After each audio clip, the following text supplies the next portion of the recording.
Hi, I'm Marci Peterson, your Usborne Books and More consultant, and I just want to share with you some reading tips to keep reading alive for your child and keep their interest in reading alive, as well as help them become readers in the first place. So my first tip today is to make books readily available. Have books everywhere. You want them to be in every room of the house, them to be able to get to the books easily, and to be able to just see books and to enjoy books. My second tip is to have a wide variety of reading materials. You want them to be able to find something that they would enjoy. So you have to have a little bit of everything to find out what it is that they enjoy. And then my third tip is to read to your child. Children need to be read to every day, 20 to 30 minutes a day.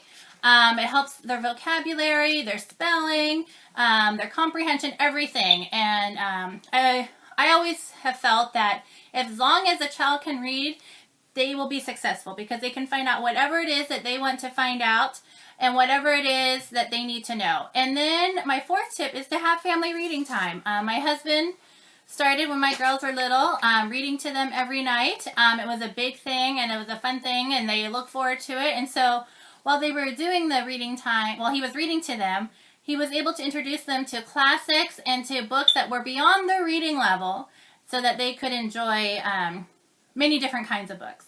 And then number 5, my fifth reading tip is to make that children learn by example. So they need to see you reading. They need to see that books are important to you and that you love to read as well.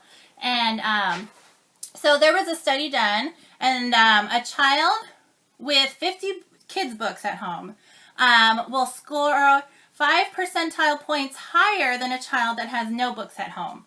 And then on the other hand, a child with 100 kids' books at home will score another 5 points above, percentile points above those children that only have 50 books at home.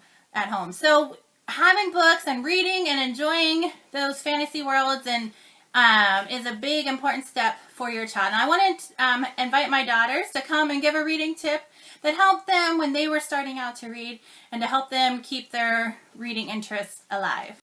Me being a reluctant reader myself, when I was little, I hated reading because I couldn't find the book that I loved. But once I found the book that I loved, once I reached like 11-ish, I started reading a bunch. So just because your child doesn't like one book, don't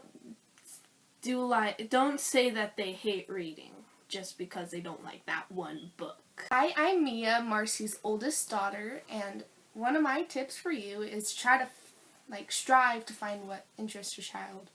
If they're more into the fantasy world, you don't want to go give them a book about science. If they're more into, let's just say art, you don't want to go give them a book about fantasy. And if they're into multiple things, that's great for you.